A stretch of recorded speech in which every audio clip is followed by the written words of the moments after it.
জন্য দাঁড়িয়ে আপনাদের সামনে আলোচনা শুরু করেছি। আমি জানি আপনাদেরও কষ্ট হচ্ছে, আজকে প্রচন্ড রোদ এবং এইভাবে আপনারা বসে আছেন, এখানে বাতাস প্রবেশ করার জায়গাও নাই। তারপরেও আসলে মাওলানা রফিকুল ইসলাম মাদানী আপনাদের বলেছেন যে আজকে রোদ এতটা উত্তাপ ছড়াবে আগে থেকে ধারণা করা যায় নাই, কল্পনাও করা যায় নাই। যাই হোক, সাময়িক এই অসুবিধা কষ্টের জন্য সে দুঃখ প্রকাশ করেছে। আমি অনুরোধ করব, লম্বা বক্তৃতা হবে না বা ওয়াজ হবে না, কোনো আওয়াজ আপনারা করবেন না, সুশৃঙ্খল ভাবে। জানি দাঁড়িয়ে থাকতে কষ্ট হচ্ছে, আমি বুঝতেছি, কিন্তু এই প্রোগ্রামের সৌন্দর্যের জন্য আমরা একেবারে শান্ত শিষ্টভাবে দাঁড়িয়ে থাকবো ইনশাআল্লাহ। বক্তৃতাও লম্বা করবার সুযোগ নেই। মাওলানা মামুনুল হক সাহেব আমরা একসঙ্গে এসেছি, তিনিও কিছুক্ষণের মধ্যে চলে আসবেন। মাওলানা মনির হোসেন কাসেমি বাড়িদারা মাদ্রাসার প্রিন্সিপাল, তিনিও আছেন। লম্বা ওয়াজ নয়, তবে কিছু কথা আপনাদের সামনে বলা দরকার, যার জন্যেই এই স্বল্প সময়ের জন্যে দীর্ঘ সফর করে ক্লান্তি কষ্ট ভোগ করে সহ্য করে আপনাদের সামনে উপস্থিত হয়েছি। এই যে মাহফিলে আমাদের আলোচনা শুনবার জন্যে, আলেমদের আলোচনা শুনবার জন্যে হাজারো মাদ্রাসার ছাত্র, আলেম ওলামা, যুবক, মুসল্লি ভাইয়েরা একত্রিত হয়েছেন। তো শুধুমাত্র আমরা আপনাদেরকে মাহফিলে আমাদেরকে সহযোগিতা করেন সেটাই দেখতে পাই। এর বাইরে যখন আমরা কোনো কাজ করি, মাহফিল আপনাদের জন্য প্রয়োজন। আরো অনেক কাজ আছে যা ইসলাম অপরিহার্য করেছে। ইসলামে আরো অনেক ফরজ বিধান আছে, সেই কাজগুলো যখন আমরা করি আপনাদের সহযোগিতা পাই না। 15টা মিনিটের জন্য হাতে পায়ে দড়ি, একটু আর আর কাউকে দাঁড় করাতে হবে না, কোনো আওয়াজ হবে না, স্বেচ্ছাসেবক। 15 মিনিটের জন্য একেবারে ঠান্ডা মাথায় আমার কথাটা বুঝবার চেষ্টা করেন। আপনাদের এবং আমাদের মধ্যে, ওলামায়ে কেরাম এবং সাধারণ মানুষের মধ্যে একটা সমঝোতা হওয়া চাই, মত বিনিময় হওয়া চাই, বা বলতে পারেন একটা চুক্তি হওয়া চাই, একটা মিলের জায়গা হওয়া চাই, যে আমরা এই এই বিষয়গুলোতে কখনোই একজন আরেকজনের প্রতিপক্ষ হব না, একজন আরেকজনের বিরুদ্ধে লড়াই করব না। কথা ঠিক না বেঠিক? ঠান্ডা মাথায় না বুঝলে হয়তো বা আমি আপনাদের কথা বুঝাতে পারবো না। নেত্রকোনার মানুষ আমি জানি, ধর্মপ্রাণ মানুষ, আলেম ওলামাদের আপনারা মহব্বত করেন, ভালোবাসেন। আমরাই আসলে সময় দিতে পারি না। এবছর নেত্রকোনায় কোনো প্রোগ্রামে আসতে পারিনি। গতবার বেশ কয়েকটা প্রোগ্রামে এসেছিলাম, অনেক কষ্ট হয় সফর জার্নি, বিশেষ করে রাতে আর ঢাকা ফেরা যায় না, এত কুয়াশা পড়ে নেত্রকোনায়। আমি আপনাদের কাছে এমন কিছু বিষয় তুলে ধরতে চাই, যেই বিষয়গুলোতে আপনারা এবং আমরা একমত। একটা বিষয় মনে রাখবার চেষ্টা করবেন, আমরা সবাই, আমি, আপনি, আপনারা দুনিয়ার কল্যাণ এবং আখেরাতের মুক্তি চাই। কথা ঠিক না বেঠিক? ভোলা যাবে না, কিন্তু মনে রাখতে হবে। 1 নাম্বার সমঝোতা, 1 নাম্বার ঐক্য, 1 নাম্বার মিল, 1 নাম্বার চুক্তি বলতে পারেন, সেটা হচ্ছে আমাদের আপনাদের ভেতরে কোনো দ্বিমত নাই, কোনো মতানৈক্য নাই। আমরা সবাই দুনিয়ার কল্যাণ এবং আখেরাতের মুক্তি, অর্থাৎ জাহান্নাম থেকে নিজেকে মুক্ত রেখে জান্নাতে যেতে চাই। কথা ঠিক না বেঠিক? 2, আমরা দুনিয়ার কল্যাণ এবং আখেরাতের মুক্তি চাই, কিন্তু প্রশ্ন হচ্ছে সেটা কোন পথে আসবে। 2 নম্বর সমঝোতা বুঝবার চেষ্টা করবেন। 2 নম্বর সমঝোতা হচ্ছে, আমরা মুসলমান প্রায় সবাই মনে করি যে দুনিয়ার কল্যাণ, আখেরাতের সফলতা আখিরাতের মুক্তি আসবে ইসলামের পথে। কথা ঠিক না বেঠিক? কয়টা হয়েছে? এক নাম্বার, আমরা আপনারা একমত, দুনিয়ার কল্যাণ এবং আখিরাতের আমরা মুক্তি চাই। কথা ঠিক না বেঠিক? দুই, এই দুনিয়ার কল্যাণ আর আখিরাতের মুক্তি আসবে কোন পথে? ডেমোক্রেসি, গণতন্ত্রের পথে, সেকুলারিজমের পথে, সোশ্যালিজমের পথে, ন্যাশনালিজমের পথে, বহুত্ববাদের পথে, না ইসলামের পথে? বুঝে শুনে একমত হবেন, কিন্তু বুঝে শুনে একমত হবেন। তিন, লাস্ট সমঝোতা, ওলামায়ে কেরাম বাধ্য, তারা ইসলামের পক্ষে কথা বলবে, আমর বিল মারুফ নাহি আনিল মুনকার করবে, অর্থাৎ লোকদেরকে সৎ পথে আহ্বান করবে আর অসৎ পথ থেকে লোকদেরকে বারণ করবে। এ কাজ করতে ওলামায়ে কেরাম বাধ্য। বাধ্য করেছেন কে? কোরআনুল কারীমের সূরাতুল মায়েদা, ওলামাদের বলি, ছাত্র জনতাকে বলি, যদি সাধারণ মানুষ আমার কথা বুঝতে না পারে, আপনাদের দায়িত্ব হচ্ছে, আপনারা যদি বুঝে থাকেন, দয়া করে মানুষের কাছে আমাদের কথাগুলো পৌঁছে দেবার চেষ্টা করবেন। আমরা কেন বাধ্য? সূরাতুল মায়েদা আয়াত নাম্বার 63 মনে রাখবেন। এই আয়াতে আল্লাহ তাবারক ওয়া তাআলা আলেমদের জন্য কঠোর বার্তা দিয়েছেন। আলেমের অনেক ফজিলত আছে, আলেমের অনেক মর্যাদা আছে, কিন্তু এই আয়াতে আলেমদের জন্য একটা কঠোর বার্তা দিয়েছেন। হযরত আব্দুল্লাহ ইবনে আব্বাস বলেন, এই আয়াতে আলেমদের জন্য যে কঠোর বার্তা দিয়েছেন আল্লাহ, অন্য কোন আয়াতে এতটা কঠোর বার্তা দেন নাই। কি সেটা?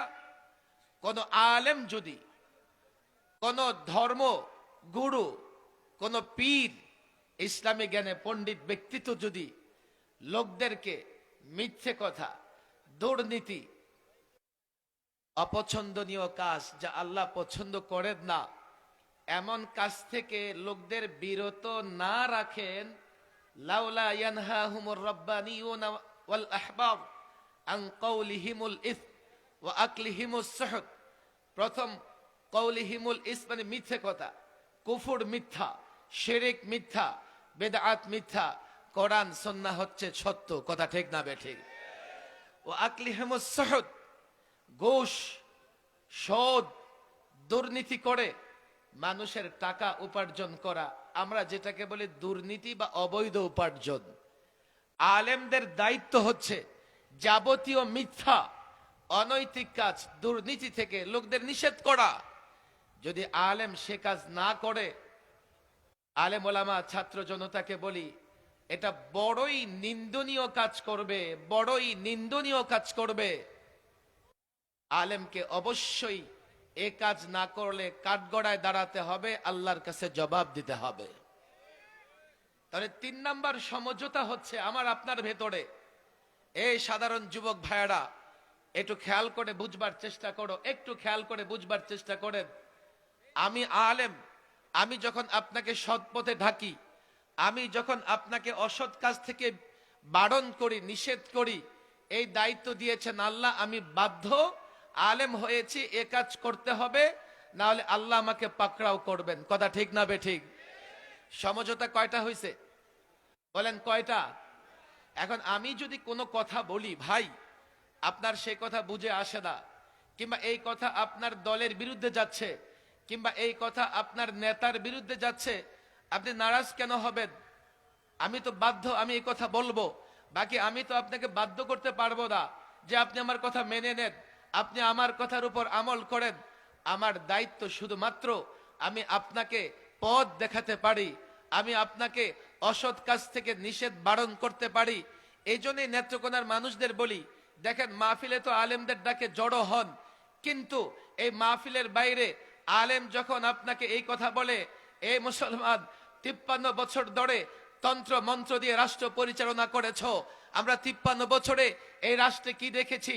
পশ্চিমা তন্ত্র মন্ত্র দিয়ে রাষ্ট্র পরিচালনা করবার কারণে একদল ক্ষমতায় থাকবার জন্যে আরেক দল ক্ষমতায় যাবার জন্যে যে সংঘাত হয়, যে গন্ডগোল হয়, এই দ্বন্দ্বের কারণে এই 53 বছরে এত লাশ পড়েছে, কোন দেশের যুদ্ধেও এতটা লাশ পড়ে না। এই তন্ত্র মন্ত্র মেনে ক্ষমতা কেন্দ্রিক রাজনীতি করবার কারণে আমি পরিষ্কার বলি, এই হানাহানি হয়েছে, জনগণের সম্পদ এতটা বিনষ্ট হয়েছে, এত গাড়ি ভাঙচুর হয়েছে, জাপান বছরে এত গাড়িও বানায় না। 5ই আগস্টে রাষ্ট্রে একটা পরিবর্তন এসছে, কিন্তু এই পরিবর্তনের পরে সিস্টেম যদি পুরনো হয়, এই পরিবর্তনের পরেও দেশে শান্তি প্রতিষ্ঠা হবে না। আপনাদের হাতে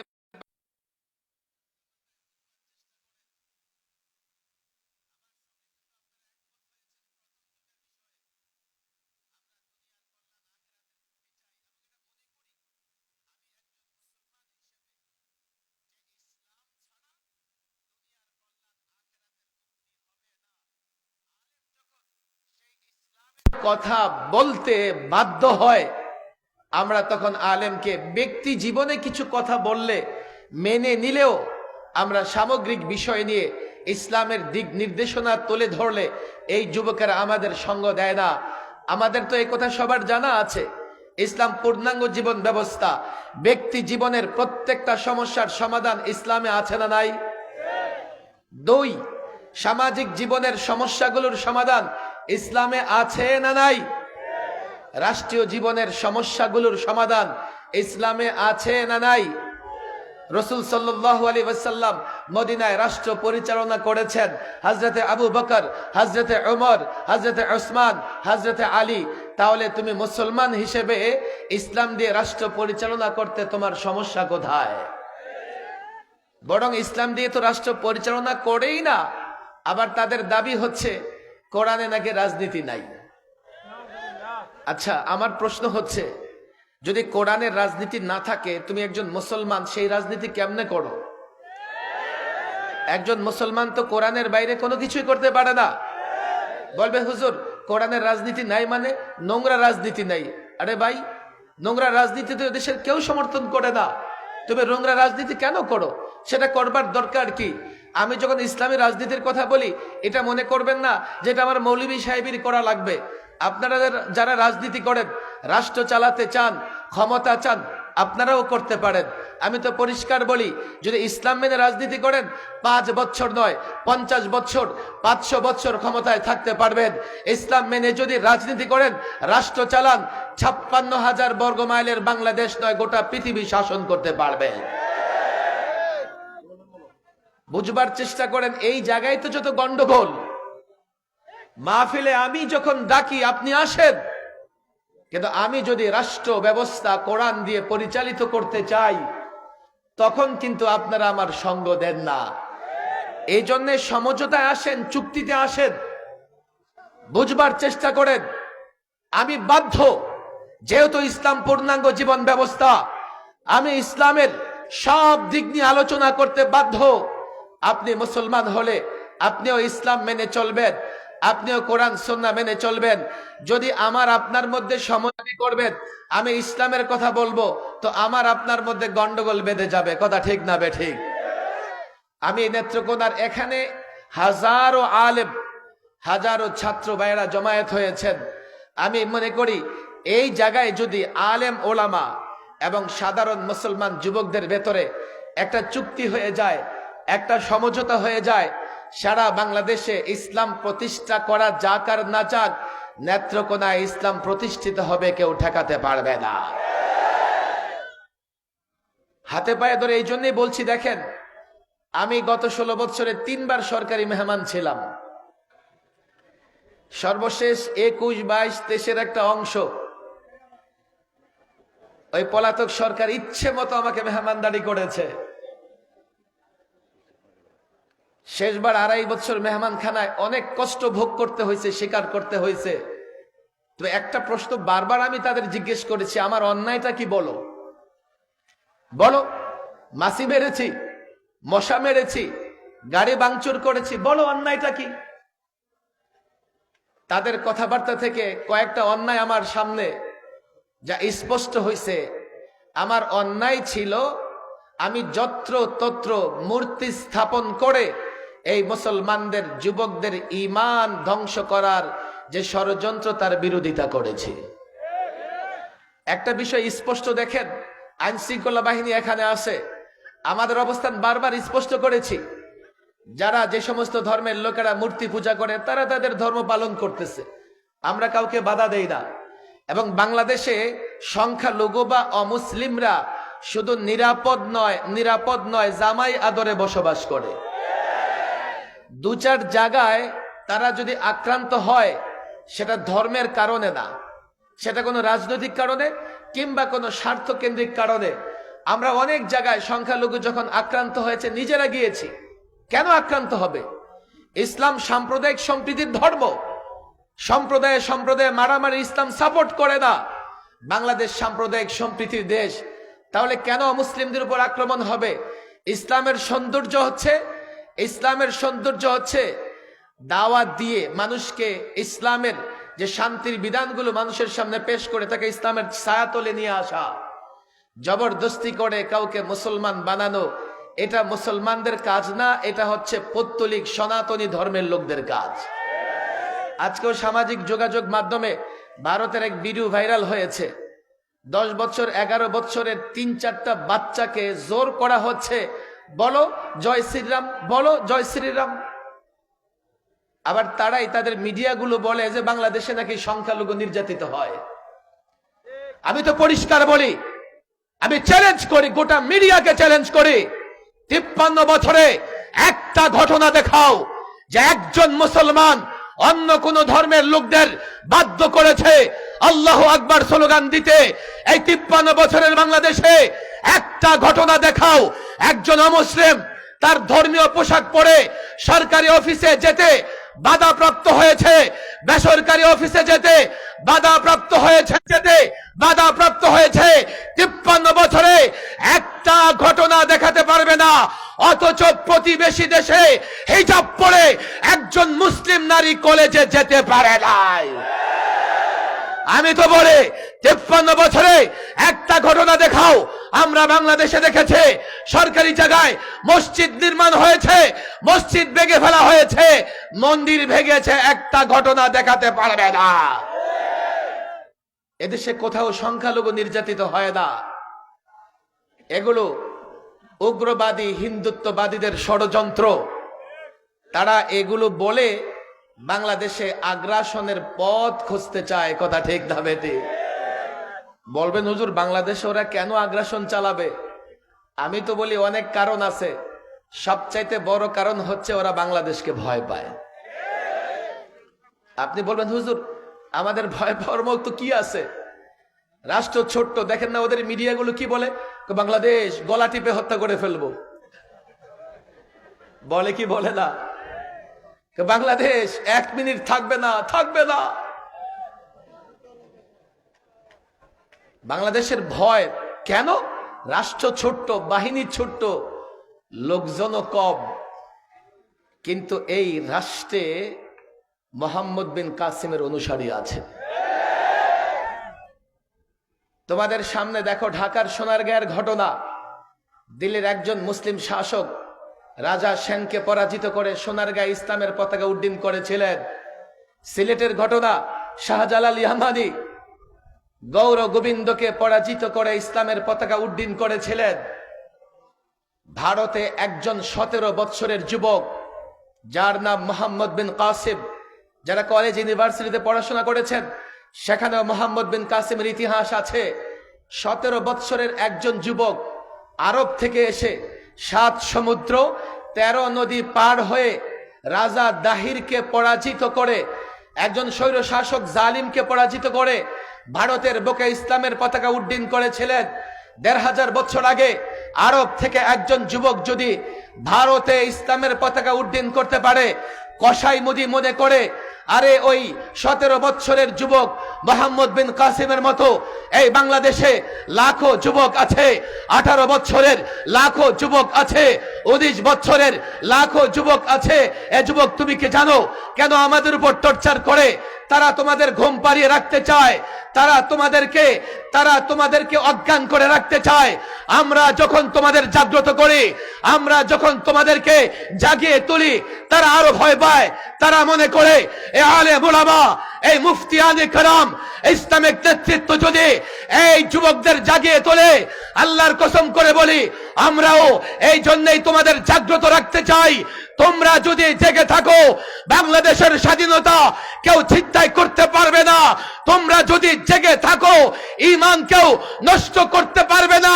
এই বাংলাদেশের যুবক, নেত্রকোনার যুবক, 17 বছরের যুবক, মোহাম্মদ বিন কাসিমের অনুসারী যুবক, শাহজালালের অনুসারী যুবক, আল্লাহর কসম করে বলে তোমরা যদি জাগ্রত হও, নেত্রকোনা নয়, ঢাকা নয়, দিল্লিতেও ইসলামের পতাকা উড়াতে পারবে।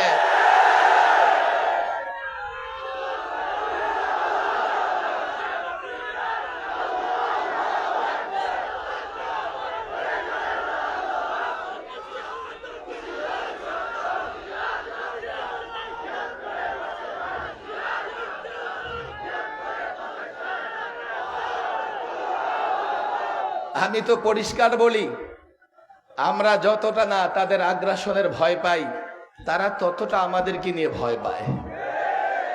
এর বড় একটা কারণ হচ্ছে সাদেদ, এই 53 বছর ধরেই আমাদের উপরে তারা নানাভাবে টর্চার এবং জুলুম করেছে।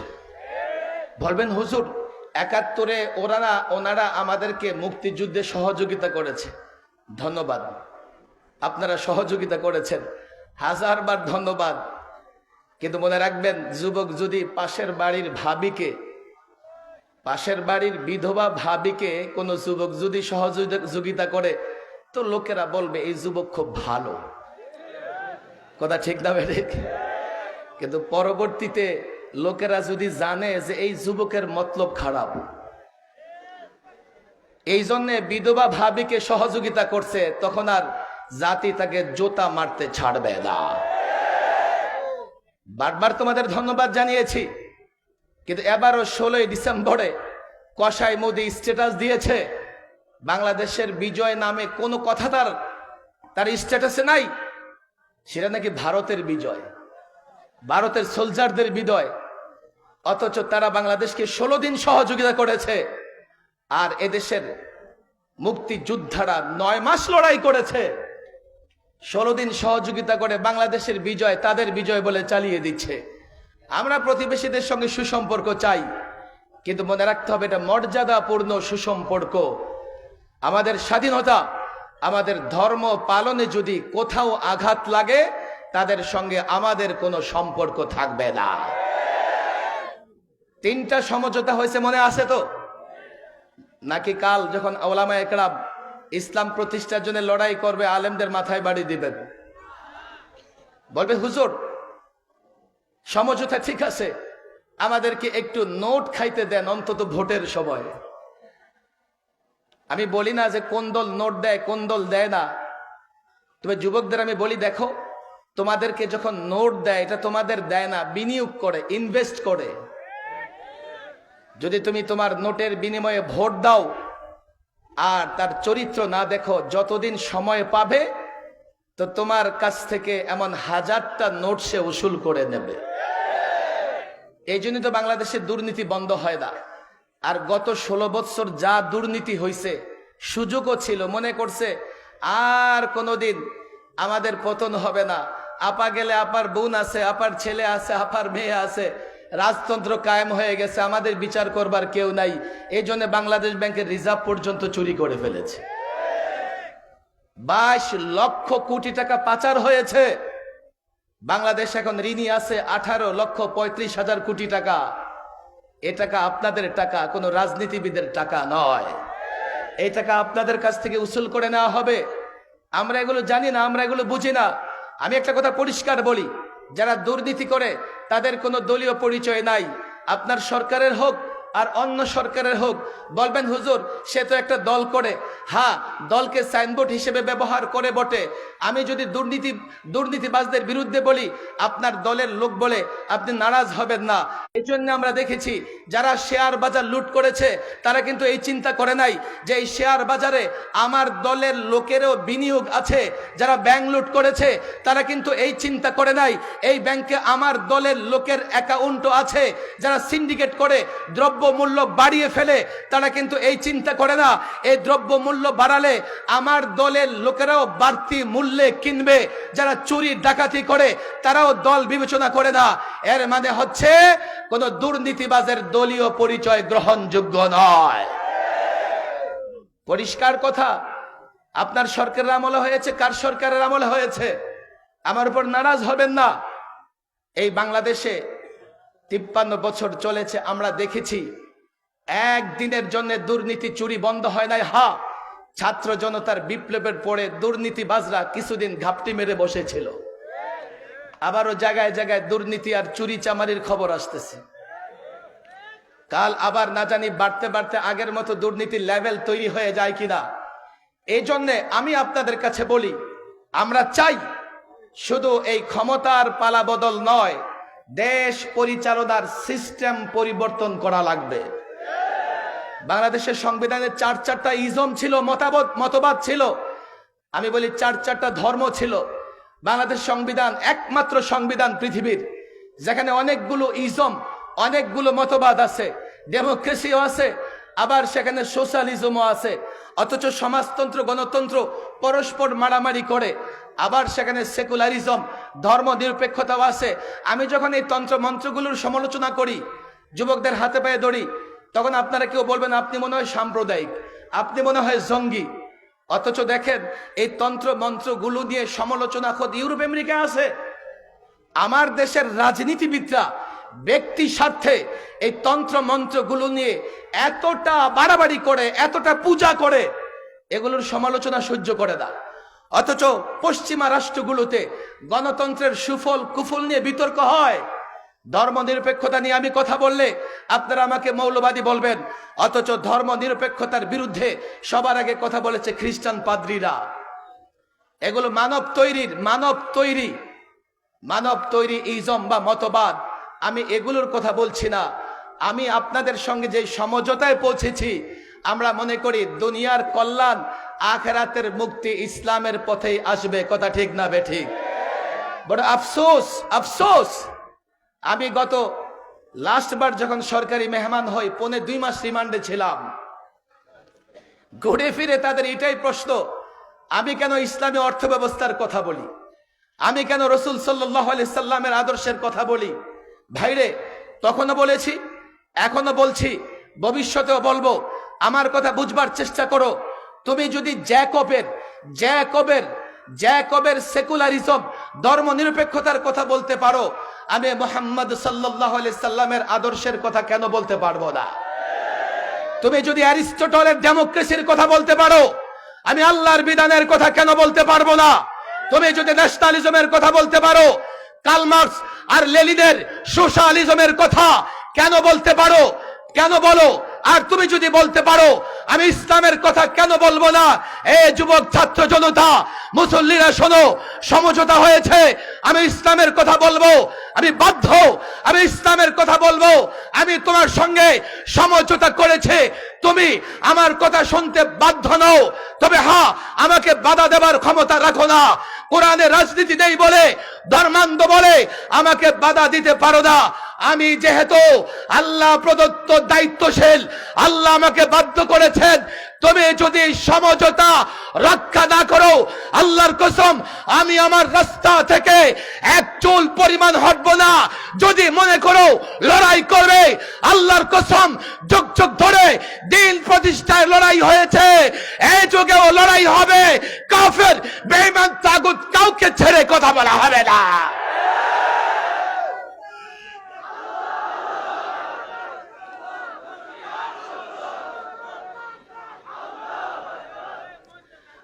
অনেক কথা, প্রচন্ড গরম, আমিও জানি। আমি লম্বা কথা বলবো না। আমারও একেবারে আবার দেখেন সূর্য আমার চেহারার দিকে আবারও আসতেছে। সূর্য যখন আমার একেবারে চেহারার উপরে পড়ে আমার চোখে একটু প্রবলেম হয় না। আজকে আমাদের এবং আপনাদের ভেতরে এই যে সমঝোতা, এই যে চুক্তি হচ্ছে, মনে রাখবেন তো ইনশাআল্লাহ। করণীয় কি? 32 বছর আগে হযরত মুহাম্মদুল্লাহ হাফিজ হুজুর তওবার রাজনীতির ডাক দিয়েছিলেন। বুঝেন কেন?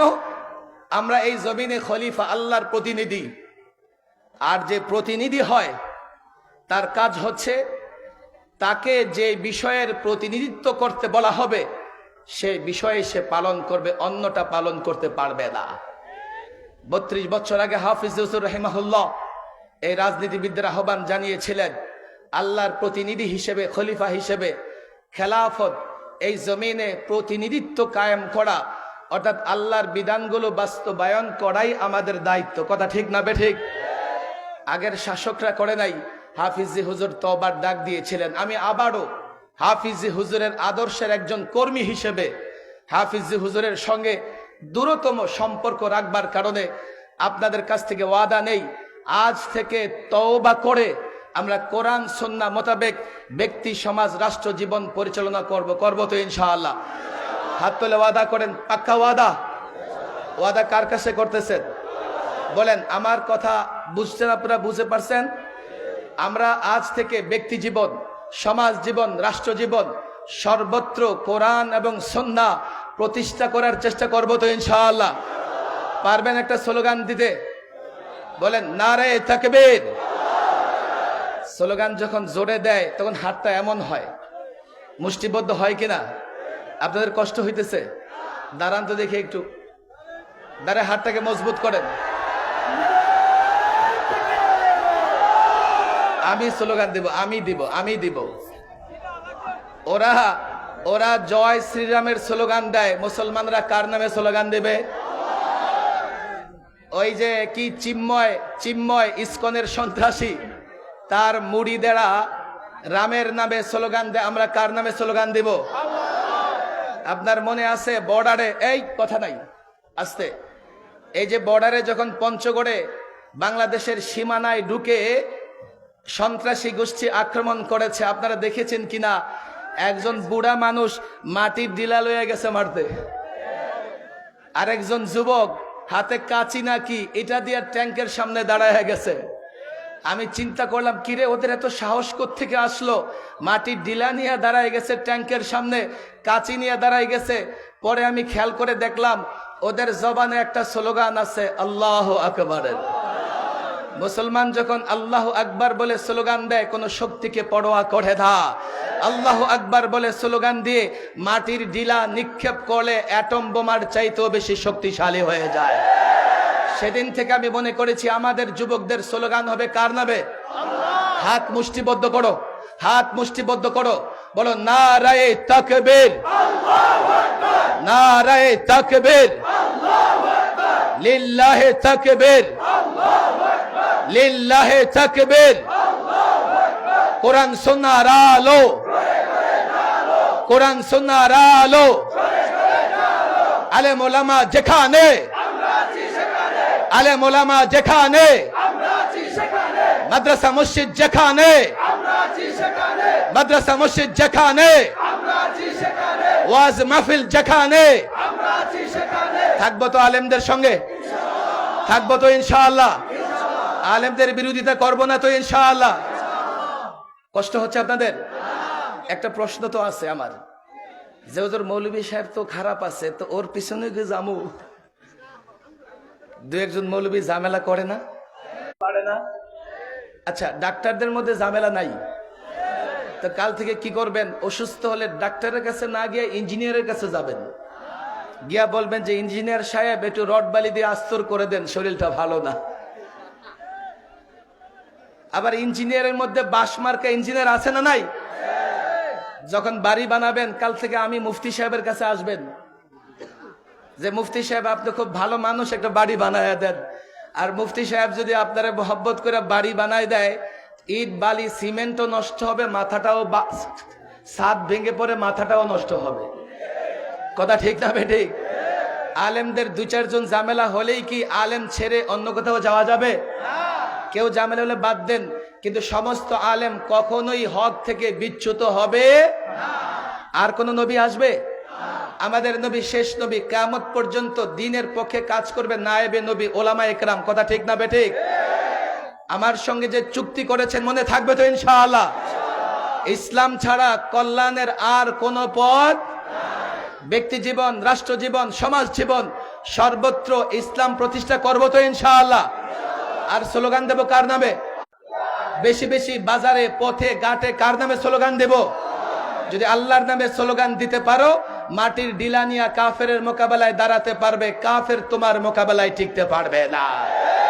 দিবা তো আল্লাহর নামে স্লোগান, দিবা তো আল্লাহর নামে স্লোগান। আল্লাহ তাবারক ওয়া তাআলা এই নেত্রকোনার পূর্ব ধলার সমস্ত ওলামা একরাম, ছাত্র জনতা, মুসল্লি ভাইদেরকে দ্বীনের জন্য কবুল করে নিন। প্রচন্ড গরম, মেহমানরা আসতেছে, ইনশাআল্লাহ খুব দ্রুতই এই প্রোগ্রাম হয়তোবা শেষ হবে। আল্লাহ আমাদের তৌফিক দান করুন। ওমা তৌফিকি ইল্লা বিল্লাহ ওমা আলাইনা ইল্লাল বালা।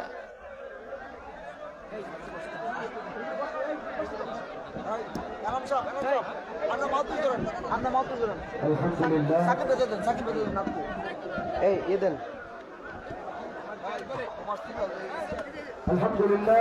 সম্মানিত দর্শক, সম্মানিত শ্রোতা মন্ডলী, এতক্ষণ ধরে আমাদেরকে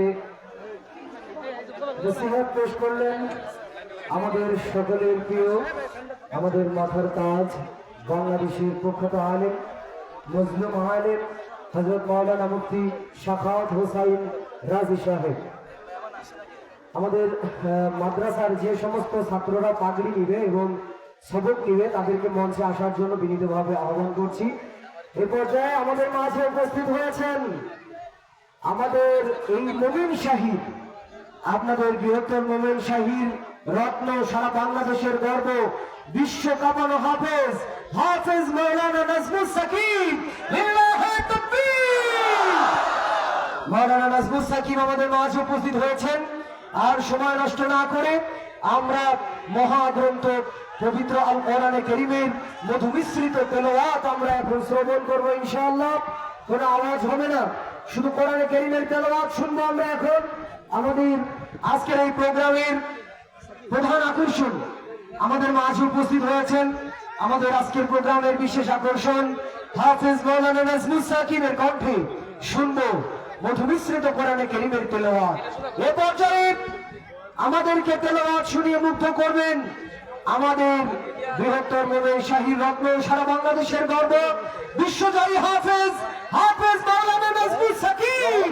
লিল্লাহি তাকবীর। ইন্না ফাতাহনা লাকা ফাতহাম মুবিনা। এটা শুনতে না, আমি মাইক ঠিক করি, আপনি করেন। যাও সাউন্ড বাড়াও, ইকু বাড়াও, লিভার বাড়াও, যাও তো যাও যাও যাও। আচ্ছা, আমরা আওয়াজ না করি প্রিয় ভাইরা। এই ডান পাশের ভাইরা একটু বসতে হবে, বসতে হবে প্রিয় ভাইরা, বিশৃঙ্খলা করা যাবে না। আর আমাদের মাদ্রাসার ছাত্রদের দৃষ্টি আকর্ষণ করছি, যারা পাগড়ি নিবে এবং যারা সবক নিবে তাদেরকে খুব দ্রুত মঞ্চে আসার দেখাতে চাই। যারা প্রদর্শনী দেখানোর জন্য প্রস্তুতি নিয়েছে সেই ছাত্র ভাইদেরকে মঞ্চে আসার জন্য আহ্বান করছি। আসসালামু আলাইকুম ওয়া রাহমাতুল্লাহি ওয়া বারাকাতুহু।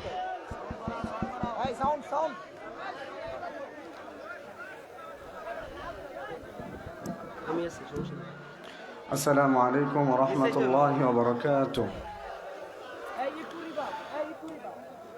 আল্লাহ পাকের কাছে লাখো কোটি শুকরিয়া এবং আজকের এই বিশাল মাহফিলের যে আয়োজন করেছেন আমাদের সকলের প্রিয় মজলুম আলেম দ্বীন হযরত মাওলানা রফিকুল ইসলাম মাদানী দামাত বরকাতুহুম হযরতের এই মাদ্রাসার উদ্যোগে আজকের এই মাহফিলে দূর দূরান্ত থেকে যারা এসেছেন আপনাদের সকলকে হযরতের পক্ষ থেকে এবং মাদ্রাসার পক্ষ থেকে আন্তরিক শুভেচ্ছা এবং অভিনন্দন। এবং আজকের এই প্রোগ্রামে এসে এটা প্রমাণ হচ্ছে যে বাংলাদেশের মানুষ সত্যিকারেই ইসলাম প্রিয় এবং তারা ইসলামকে ভালোবাসে। এর এক অনন্য প্রমাণ হলো আজকের এই মজলিস। যারা এসেছেন শৃঙ্খলভাবে আমরা যেভাবে সুন্দর হয় ওইভাবে প্রোগ্রামটিকে শেষ করব। আমার পরে হজরতুল আল্লাম শেখুল হাদিস ইবনে শেখুল হাদিস আল্লামা মামুনুল হক সাহেব দামাত বারাকাতুম হজরত আসবেন এবং আপনাদের কাছে ছোট্ট করে শুধু এই মাদ্রাসার জন্য দোয়া চাওয়া। আল্লাহ পাক যেন হজরতের এই স্বপ্ন, রফিকুল ইসলাম মাদানী ভাইয়ের অনেক স্বপ্ন, এখানে একটি দ্বীনি ইদারা হবে, দাওরা হাদিস পর্যন্ত মাদ্রাসা হবে, আল্লাহ তাআলা যেন ওনার এই স্বপ্নকে বাস্তবায়ন করার তৌফিক দান করেন। সাথে সাথে ছোট্ট করে আপনাদের কাছে আমার জন্য আকুল আবেদন, আল্লাহ তাআলা যেন আমাকে দ্বীনের জন্য কবুল করেন এবং কোরআনের কথা, কোরআনের তাফসির যেভাবে মানুষের কাছে পৌঁছে দেওয়া দরকার, এইভাবে যেন সাহসিকতার সাথে মানুষের কাছে কোরআনের কথাগুলো পৌঁছে দিতে পারি। আল্লাহ পাক রব্বুল আলামিন যেন আমাকে সেই তৌফিক দান করেন। আউযু বিল্লাহি মিনাশ শাইতানির রাজীম। বিসমিল্লাহির রাহমানির রাহিম।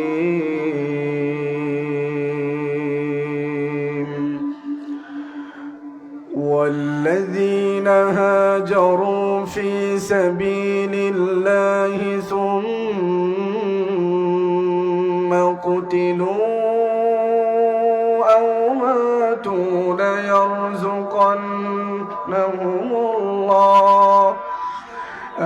ماتوا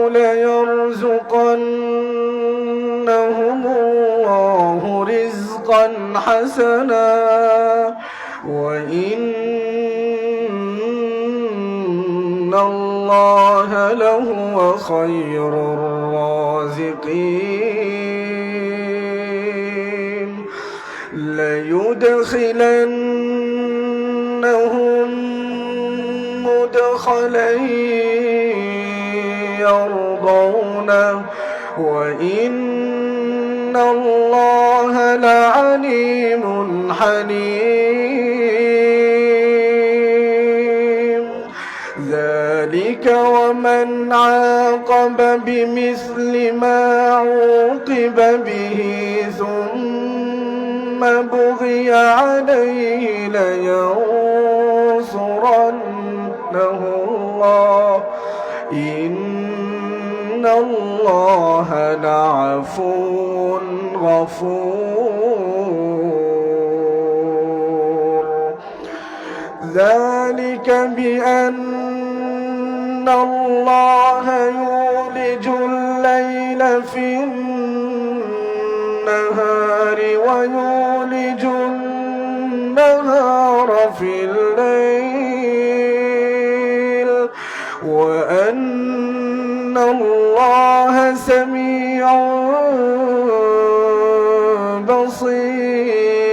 بصير ذلك بأن الله هو الحق وأن ما يدعون من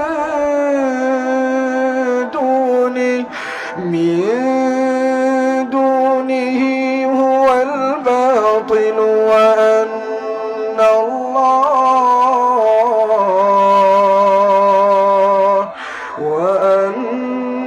الله هو العلي الكبير ألم تر أن الله أنزل من السماء ماء يصبح الأرض مخضرة إن الله لطيف خبير له ما في السماوات وما في الأرض وإن الله لهو الغني الحميد ألم تر أن الله سخر لكم ما في الأرض والفلك تجري في البحر البحر بأمره ويمسك السماء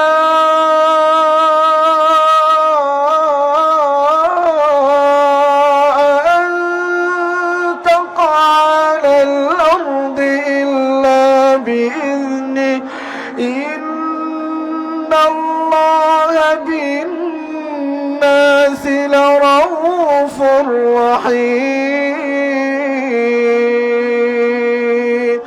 وهو الذي أحياكم ثم يميتكم ثم يحييكم إن الإنسان لكفور لكل أمة جعلنا منسكا هم ناسكوه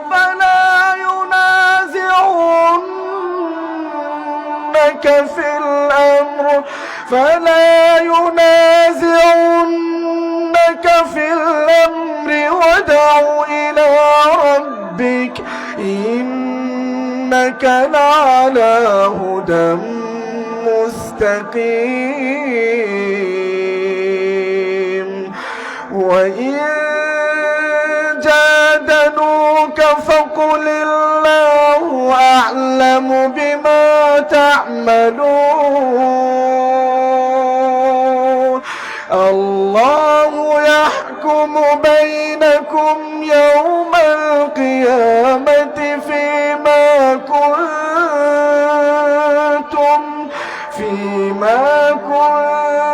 كنتم فيه تختلفون ألم تعلم أن الله يعلم ما في السماء والأرض إن ذلك في كتاب إن ذلك على الله يسير ويعبدون من دون الله ما لم ينزل به سلطانا وما ليس لهم به علم وما للظالمين من نصير وإذا تتلى عليهم آياتنا بينات تعرف في وجوه الذين كفروا المنكر يكادون يسقون بالذين يتلون عليهم آياتنا قل أفأنبئكم بشر من ذلكم النار وعدها الله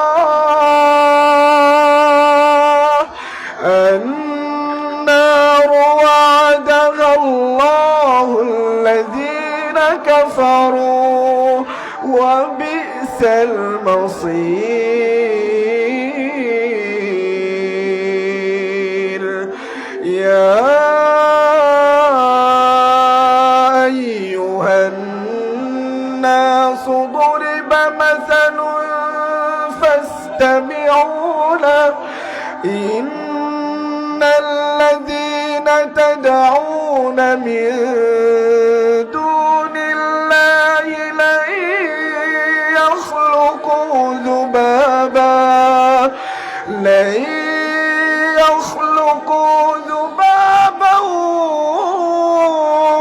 ولو اجتمعوا له وإن يسلبهم الذباب شيئا لا يستنقذ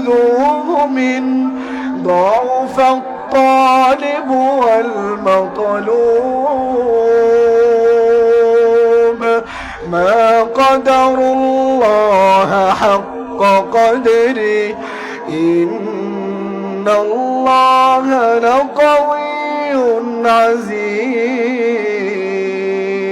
عزيز الله يصطفي من الملائكة رسلا الله يصطفي من الملائكة رسلا ومن الناس إن الله سميع بصير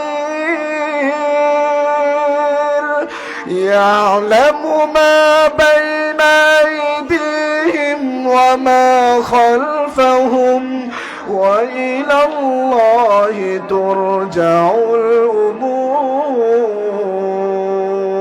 الأمور يا أيها الذين آمنوا اركعوا واسجدوا واعبدوا ربكم وافعلوا الخير لعلكم تفلحون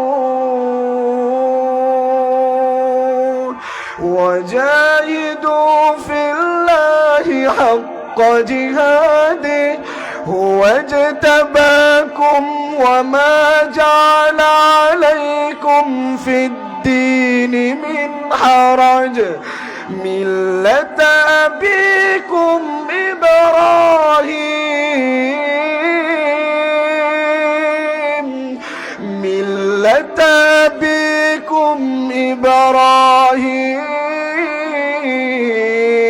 إبراهيم هو سماكم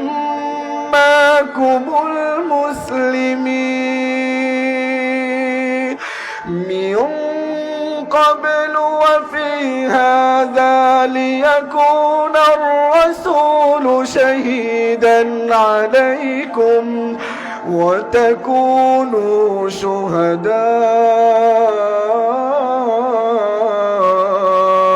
على الناس فأقيموا الصلاة وآتوا الزكاة واعتصموا بالله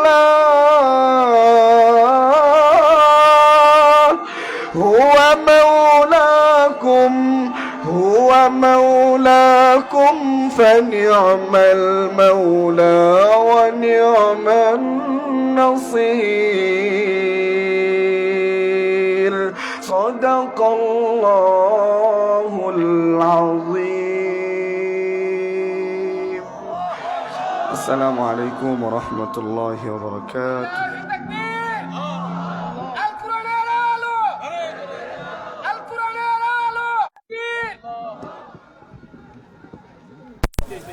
মাশাআল্লাহ আলহামদুলিল্লাহ আমাদের সবাই ভিডিওটা শেয়ার করবেন।